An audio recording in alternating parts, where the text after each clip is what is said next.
Good morning and welcome to Radio Friends on Wednesday, April the 19th. We're going to talk about food and drugs today.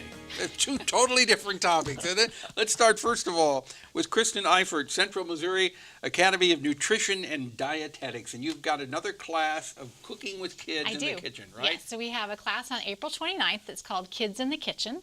It's a program we've been doing for many, many years now. Yes. So it's something you need to sign up for. So this is important. Sign-ups are happening right now. So if you go to the library website at drbl.org, you can sign up that way under events. So in this class, Kids in the Kitchen, what are kids going to learn and do? So this is a fun class because it's getting close to Cinco De Mayo. So it's the Mexican-themed class, and the kids are going to make 4 different recipes.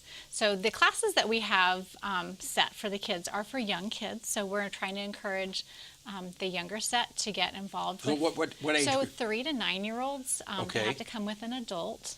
So we're wanting to really encourage these younger kids to enjoy being in the kitchen with their parents.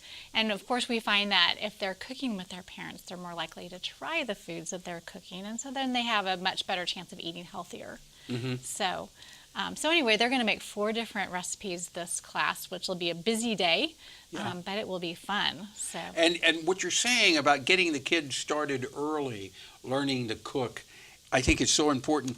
We were doing a segment a couple of days ago, Science on Tap, with some university students, and they were talking about food insecurity and the fact that so many college students not only maybe aren't eating the right food, but they don't know how to cook themselves. Right. So when you're talking about kids that are, 18, 19, 20, 22 years old, don't know how to cook. Right. I hadn't thought of that. Right. Well, a lot of parents don't cook themselves. So, if they're not seeing that example with their parents, they're not learning either. So, most people go out to eat for many of their meals and never... Most people go out to eat for most of their meals? They eat, yes, fast food. And not cook at home. And not cook at home. So... Okay. Anyway, so this is to encourage both the parents and the children. Okay, to so they have to sign up online, yes. And that web address is drbl.org.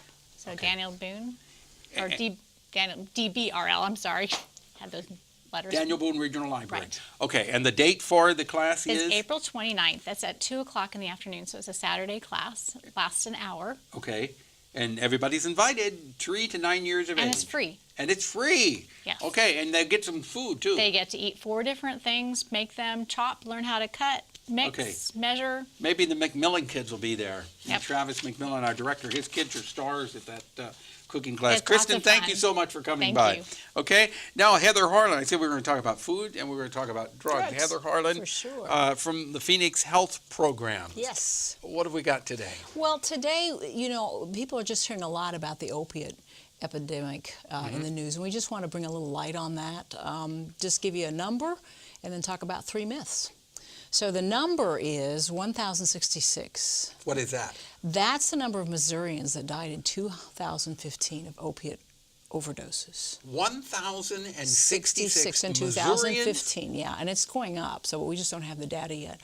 So to give you an idea, how many people would that be? In our community, if you started the line and you gave every person 1 yard, that line could begin at East Broadway in Providence, kind of the beginning of our downtown district.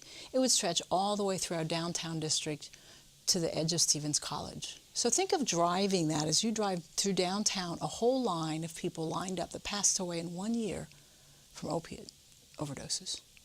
So the scope of that, and that's just in Missouri. There are some other How does our communities. state compare to other states?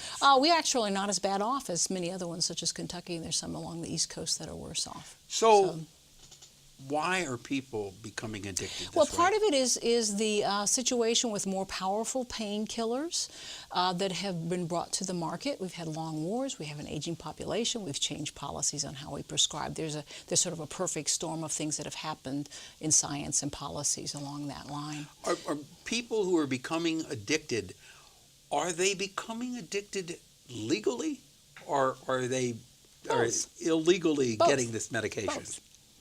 Both. So there does seem to be a neurological vulnerability and it could be genetic, but sometimes people begin simply because they've been prescribed a drug, and they take it and find they have problems, and sometimes they've been using other drugs and they drift to that. But it tends to be both. But there are 3 myths that I want the community to know about. One is that we tend to talk about people getting high.